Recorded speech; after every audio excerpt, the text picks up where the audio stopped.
Can you really learn skiing online or virtually? My name's Tom Gellie and I'm the director of Big Picture Skiing, and I believe you can. Today you're going to hear from one of my students, Leanne, and her experience from the last season doing the Big Picture Skiing Academy program. Now in this, you hopefully will have some answers to what exactly is in the program, what you can expect to get out of it, the insights you'll gain, and how it works. And I think Leanne is great because she gives you some tips on, if you do the program, how to really get the most out of it. Now Leanne is a ski instructor, but we also had many students on the program that weren't ski instructors. They just enjoy and love their skiing and want to get better. So I hope you enjoy this chat between Leanne and myself, and it perhaps intrigues or sparks some interest in you in that online coaching, skiing virtually, having your coach on the other side of the world does not matter. What matters is getting results and you really understanding your skiing and taking it to the next level. Leanne, it's great to see you again and chat with you. Now, for people who don't know who you are, can you please give us a background on you and your skiing? Sure. I learned to ski in Michigan on small little hills, so I did learn how to turn, because you get down to the lift really fast if you don't. And I went out to college in Washington State and learned how to teach out there. Got my level 3 during college. And then I worked abroad for 25 years, so I didn't ski at all. And I came back and settled in Bend, Oregon, because I wanted a real mountain with a real town. And it's worked out excellent. So I teach up at bachelor part-time in the winter, and then I fly fish all summer. Excellent. And so when did you go through your instructing levels? So I did my level 3 back in college. Okay. Then we had an associate and a full. Okay. There only had 2 levels. So I did both of those while I was in college, and the full converted to a level 3 when they made that conversion.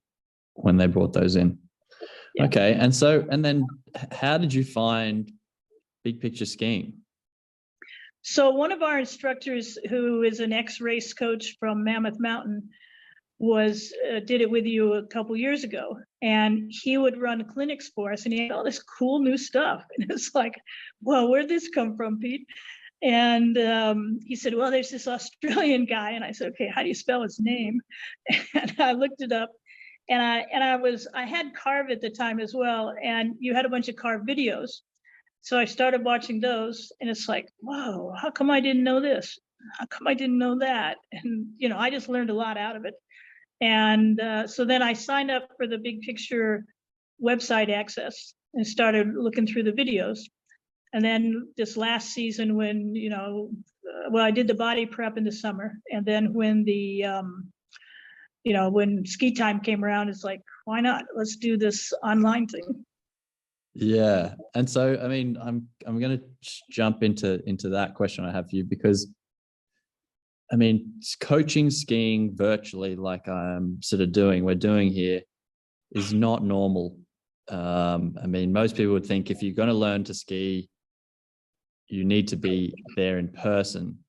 So I was wondering, like, for people that, they see it that way, are there any things you had concerns? Were you like, not sure, but I'll give it a go? Or no, I wasn't too concerned, largely because Pete recommended it and he was so good. It's like, it's good enough for Pete, it's good enough for me. But what I think the pluses are, I haven't found any minuses. Okay. Mm-hmm. So what I really think the pluses are, like, if we go out in a clinic and we video each other, okay, if you're fortunate enough to be an instructor and have clinics and have somebody videoing, you may sit down afterwards with your colleagues and watch that video one time, and the clinician may say, oh, I see you're doing this or doing that, and that's it. That video is gone. You don't have access to it. You can't watch it again. And with Big Picture, I mean, not only is it there all the time, like I can go look at it as many times as I want, you just get so much more out of it. When you're doing it in a clinic and you're seeing one run coming down the hill, you can't see nearly as much as you can see when I can look at the videos I send in and then the analysis that you put on top of it. So if you give people like an example of the experience, so say you go back to December and we just started, and I'd introduced talking about athletic stance as the topic. Yeah, how did you take that info, and then what would it look like for someone? Okay, what do you do next? What did you do next? Okay, like I've taught for the last 20 years, and I've always thought that you know, you need forward, right? So you take your ankles and you flex them forward, and that's supposed to put pressure on the tip of your skis. Only And by then that watching makes you your turn, video, and yeah, right. And by watching the videos and stuff, I was like, oh, that's not really transferring much power to the ski. And I don't really want to be standing this tall and just flexing my ankle. I want to drop my pelvis down and get into a stance where I can use my legs more as a lever. And it's like, oh, that really works. So again, for me, it's been just a whole bunch of totally different understanding of what I'm doing. So I changed my stance. You know, I've dropped it down a bunch. I shortened my poles because now I'm lower. And the best thing is my knees don't hurt anymore. yeah, I remember you saying that partway through the season. Great. Yeah, And I've never had a knee injury or anything, you know, but it's like my knees would always get sore by the end of the day. And it's like, that doesn't happen anymore. yeah. So that was, I mean, so someone say they like we're joining in the academy.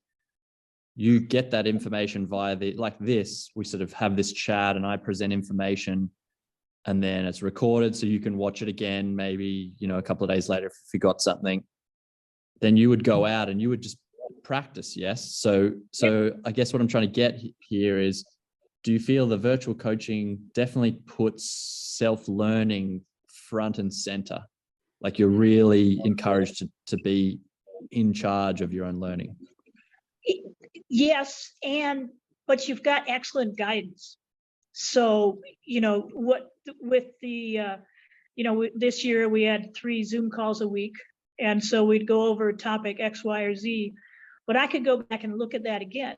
And it's like, oh, or like one thing I liked really well was using the anatomy app or using the skeleton, because my knowledge of anatomy is clearly lacking. And so what I got a lot was precision. It's like, oh, well, that's not hard to do, but I never understood that that's what I was supposed to be doing. Okay. And now that like you have a video on the site about dropping into the right stance, and it's like, oh, I get it. I'm supposed to use my pelvis more than my ankle. Well, I can do that, but if I don't know I'm supposed to do that, I'll never get there. Yeah. And like you said, I mean, I probably wasn't finishing that right. Like there's self-learning, you're guiding it, but there's support along the way. You can ask a question. I might even give you like the challenge. Can you just send a video back 10 seconds of you in your house doing the stance? And then I'll send back. And as you saw, like the group, there was a really wide variety, even after the Zoom call. And like I thought I'd explained it very clearly. When people internalize that and do it and then take a video of it, sometimes how that comes out and looks on the camera is not the same. So then we're able to get that, send the feedback back with a comparison and say, oh, look, see, you're actually too flexed in the hips now, and you're not enough in the knees. And so you can get refinement. I guess that's what you're referring to with the support part there, guidance. And you mentioned a good point, and that's that there's more than one person in the group. And so you get to look at 50 different stances and you go, oh, and I would do, especially on the videos of people skiing, is I'd try to, before I'd listen to what you said, it'd be like, okay, what do I think this guy's doing wrong? And then try to guess, you know, see if I was anywhere close. But because you have all these other members, it's not just you get all this opportunity to look at different people trying to do the same thing, and what differences do they have, and how do people get from point A to point B. And you know, people have different strategies, but it's a super way to, it's like a treasure trove of movement analysis. Yeah, and I think even if you're not an instructor, I think for learning that's actually really beneficial. Yes, I mean, yeah, again, you don't have to be an instructor. I mean, you just have to be inquisitive and interested, because you know, we all ski a little differently, and we've all come with a little or a lot of technical information. But I think even if you're an instructor, most of us are not very good on anatomy. And so we don't really understand what our body's doing and why it's doing it. I think what attracted me as I started to check out big picture skiing was the fact you were a rolfer. Okay. Because by virtue of being a rolfer, you clearly have to know your anatomy inside and out. And that is very different than just somebody who's a level 4, even if you're a clinician or an examiner or whatever. The anatomy, you don't necessarily have the anatomy part. And Yeah, putting all that together with the anatomy, I think is just a dynamite combination. I don't know if you've heard this, but I remember being a level 4 and I was maybe level 2 examiner, riding up the chairlift, running a clinic, and in my head going, I'm actually not sure when someone says the hips, do they mean the hip socket or do they mean the pelvis? Like, you know, like at that level. And so I was shocked at my own education lack of it. And so then when I'm communicating with people, what am I communicating? You know, it's probably not going to be very clear. That was like back in 2012. And then, as you sort of mentioned, taking up rolfing and studying that, and like, you know, someone working on my own body, me working on other people's, really understanding anatomy. That was a huge leap forward in my ability to coach, and also my own ability to ski better, because I had this kind of image, this model in my mind of what the skeleton and what the muscles were like that hold that all together. And so I could problem solve things a lot better. So yeah, it's great that you liked that, and you're like, have you found that's translated into better lessons that you teach? Oh, absolutely, because I just understand how things work now in a way that I never understood before. And yeah, it's a lot easier to teach something if you understand it better. Yeah, absolutely. So what are your biggest takeaways? Maybe the biggest one, maybe 2 if you want, but skill-wise from doing the season of academy coaching. So one was just stance. I mean, standing properly, that's huge. You know, if your stance isn't right, all the rest of it's not going to be terribly good either. So that And made a quickly, big difference. and on that, like, there's quite like intricacies in the stance, aren't there, that you learn? So for me, it was more understanding that just putting pressure on the cuff of the boot wasn't going to do it. Okay, that just can flex. Last year, I had the carb and I was playing with it, and it had a forward balance number, and it's like mine wasn't nearly as high as I thought it should be. So I thought the solution was just get more forward, right? Just bend your ankles more and lean out more. It's like I'm almost swan diving over the front of the skis and the numbers aren't going anywhere. Well, it's because I didn't understand, you know, how to really put appropriate, you know, how the body transferred pressure to the front of the ski. So just the whole concept of that the pelvis is more involved in your stance, and all the joints are involved. It's not a question of just flexing the ankle. The second thing was pressure along the length of the ski. And that was like using the tail of the ski. I mean, nobody had ever told me that again, I thought that you want to turn more, you want more pressure on the ski, you just kept putting pressure on the front of the ski. Well, obviously, as you come past the apex, your tail is going to wash out. But I never understood that. And like, I've had a coach say, well, you know, you paid for the whole ski, so use all of it. It's like, well, that's not really, doesn't tell me much body part specific, like what I'm supposed to do to use all of it. So like putting pressure on the tail of the ski as you pass the apex, it's like, that was a total game changer. And again, do you even remember like the detail we got to on where, like, you know, because I also wasn't specific enough until I realized people were maybe not getting the same results I wanted, and getting specific with exactly where on the heel, and you guys were like, oh, and that's even different again. And then 5 times more pressure than you think you need. Yeah. And what I found most remarkable this year was like, none of this was complicated. None of it was difficult. It's really knowledge. It's like anybody can move from their ball of their foot to their heel. Okay. Mm-hmm. I mean, it's not hard, but it's knowing that you need to do that and when to do it and where to do it in the turn. It's like, oh, that's so cool. I can do Yeah, that. what it feels like. Yeah. Yeah. And Yeah. like edge angle that, you can only most of us think we just roll our edges over and use our knees to get over. It's like, well, you can only go so far that way. And it's like, oh, then you want me to do what? You want me to drop down and get that other knee out of the way? Oh, I can do that, but I never had any clue that that's what I needed to do before. So Yeah. Excellent. So that was in skills. What about, because we also cover equipment, and we're going to change it for next season too. Because I mean, I think in my head, I was like, okay, how do we check boots online? Maybe not a thing we can do, but at the end of the season, we started checking everybody in the academy's boots, and that was very enlightening, wasn't it? it was pretty revealing. It was, as a coach, one thing I took away was I'm going to pay a lot more attention to people's boots than I ever have. Because there were a lot of boot issues with people who were pretty advanced skiers. And so, yeah, I have a pretty normal, average, run-of-the-mill foot. So for me to be in a ski boot's not difficult. I don't have a lot of hot spots or any of that kind of thing. But just cuff alignment, just basic stuff. People were way off, and it impacted people skiing so much. So once they did whatever they needed to do in their boot, boom, their skiing just dramatically changed. So yeah, that was a huge takeaway. Because you also test boots.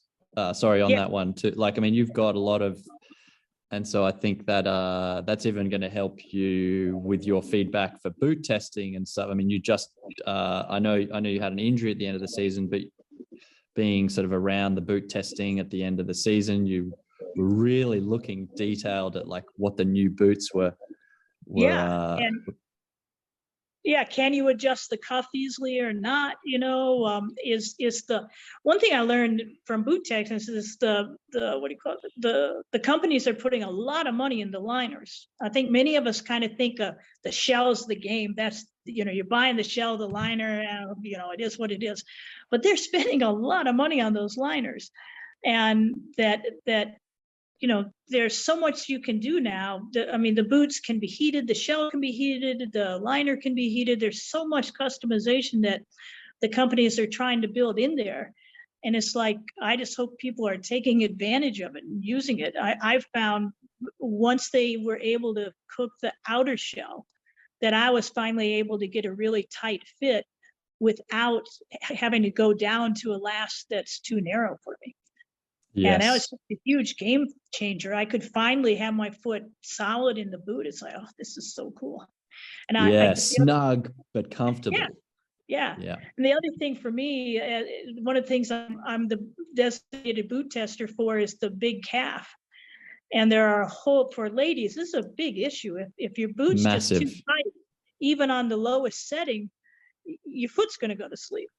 And so understanding that these cuffs come in different widths as circumferences, kind of. Thank you. That's the word. And that there are some adjustments. There are some really tricky adjustments in the back of the boot that I think most, especially if you're people who buy boots online, are never going to know that there's filler in there that you can take out. You can expand those cuffs, and that's just huge for ladies. And you're seeing that there's more of that coming out next season in ladies' boots. And a lot of it is integrated. So when you look at the boots, you don't see it. But if you see something that's a different color or something, look at where the screws are in the back, and it's probably removable. And you can get more space there. I had an atomic on, and there's clicked in. And so it was even less obvious because the rep was there, and I saying, great boot, but it's too tight in my calf. He says, oh, just a minute. He popped it out. Oh, okay. Yeah. So take a look at that. Yeah. And that's, that part too, that calf fit. Even remember there was a guy, Wiley, he had really athletic calves. And so he was having to go further in his performance boots and really like take material away from the actual liner. And because he knew from week one what his athletic stance ideal is more like. And so having that knowledge, he could be confident in, no, I know I need to do this change to my boot because I know my stance is being affected, and we could see it in his skiing. And so that's like, yeah, I'm enjoying the empowering sort of people with knowledge part of the online coaching. And I think on boots, if a guy has a big calf, he's in trouble, because guys' boots are like stovepipes. I can't wear them. I can't get in them. But ladies' boots have come a long ways. So if you're a guy with a big calf, go try on a 120 ladies. Yeah. Yep. They'll work for you. I saw a boot review from some of the new Rossignol boots coming out next season, and the liner on some of their more high-end or their sort of performance pieced boots, not race boots, looked incredible. Like they're getting the detail in like putting different like around the problem areas, like very different foam and very different covering material, heat moldable, like to a finer degree in these places. I think people are just going to find skiing is much easier as these boots become more customizable. Like the Atomic has a really nice ankle pocket. A lot of liners just look like this, right? The Atomic's got a definite ankle pocket. It's like, oh, that's cool. And I was able to get a really good snug heel fit. Nordica speed machines have cork in them, like Zip Fit has cork. And once you heat that, you're going to have a much better fit around the heel and the ankle. Yeah, they're spending a lot of money on the liners. There's some very good liners coming out. Yeah, that's right. Hey, how can one other equipment aspect that was huge for me. I've had a tuning bench for a long time. I have the tuning equipment and I never get around to using it. So this year I actually tuned my skis. I took them in, I got them ground, and I got a 1/2 degree base and 3-degree side angle level. And then I put my tuning bench up and I kept up. It was fantastic. I mean, it was a total game changer. I felt like I was skiing on razors. It was so cool. And I would highly recommend folks, paying a lot of attention to tuning their skis. I had a pair of skis that I bought because it had a trout pattern, and I really bought them for the pattern.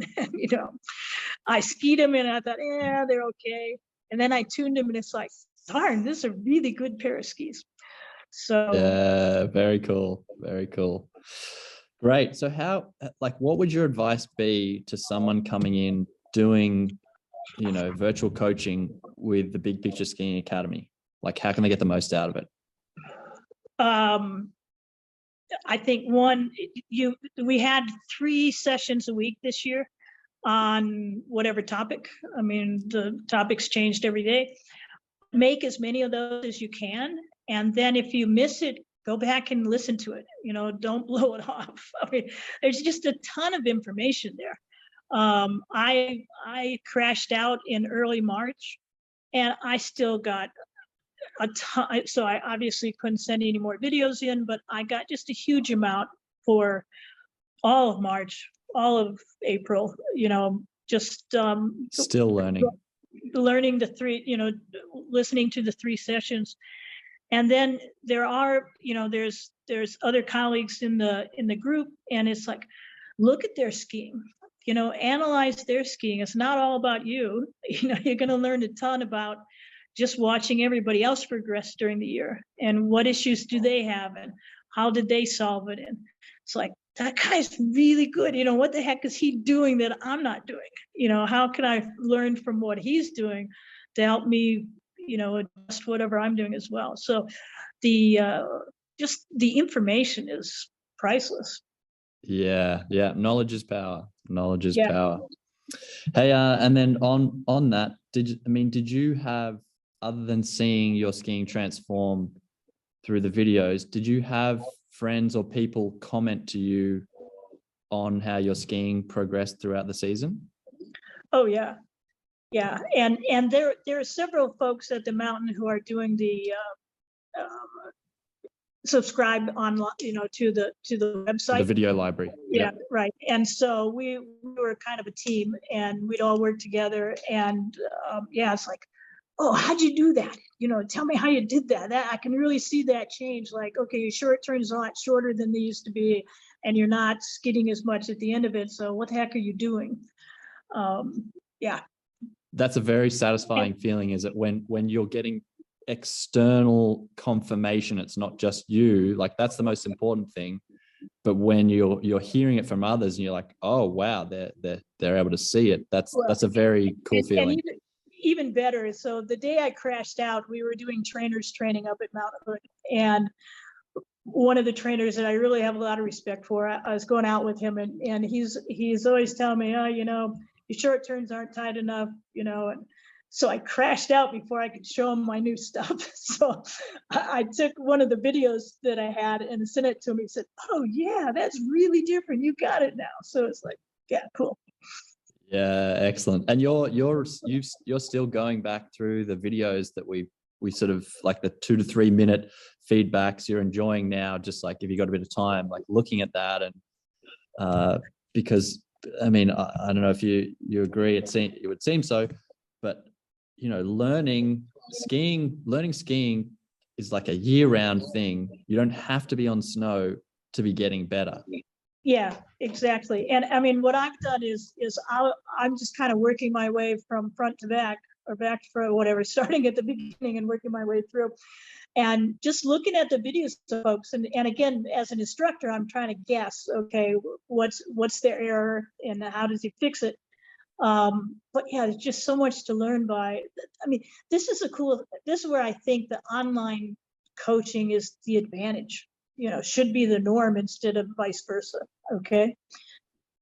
The stuff is there. I can go back to it. I can look at it. I can look at 50 other people's videos and say, oh, okay, I see why he's doing this or why he's doing that. And there was two other people from my mountain in there. So I know exactly what hill they're on, and going, oh yeah, I see what he's doing. And wow, he's really rocking it on that hill. I don't ski that one quite as well. And, so you can look at all those and the differences. Yeah, having it online is awesome, and being able to go back and look at it again. And then the weekly, the 3 times a week classes, those are all online too. So I can go back to those and say, okay, we talked about carving, and what is it that he said? And personally, I took a lot of notes. And so I have those session by session, and I can flip back to them and say, okay, this was the key point for me from this session. Yeah, that's kind of good, because I mean, you can go work all day, and then it's not cutting into your day, the time, right? It's in your evening a lot of the time, or it's in the morning before you go skiing. So it's quite efficient in that way. And other people were less inclined to look at every single skier's stuff just themselves. It's just who you are. You don't have to do it that way, right? It's very flexible. Yeah. Wonderful. Any final words? I'll be doing it again next year. Yeah, I look forward to it. To it. Well, I really appreciate your time, Leanne, and sharing your experience with the Big Picture Skiing Academy program. And yeah, I look forward to seeing you in your new ski boots. You mentioned they're going to be a nice upgrade, and taking the skiing up a notch again. Okay, thanks, Tom. I've really enjoyed it. Thanks for watching. I hope you enjoyed that chat between myself and Leanne. If any of this was of interest to you, I invite you to go to my website, bigpictureskiing.com, and in there you can check out tons of videos. We have an extensive library. We add several videos every month. We're building a huge big picture of skiing. We cover equipment, lessons, bumps, carving, off-season training. We're trying to just encompass the whole package, so you can come there and everything you need to know about your skiing in order to get it better, you can get from Big Picture Skiing. And if the Academy program intrigued you, it is an apply-only program, so you head to the top. On the top bar, you'll see Academy. Click that link. You can find out a little bit more and apply. We can only take on so many people, so please, if you're interested, we look forward to receiving your application. and you get a free lesson if we think you're the right fit, regardless of the outcome. I hope to see you out there, and I hope that Sam and I can be your coaches and help you take your skiing to the next level.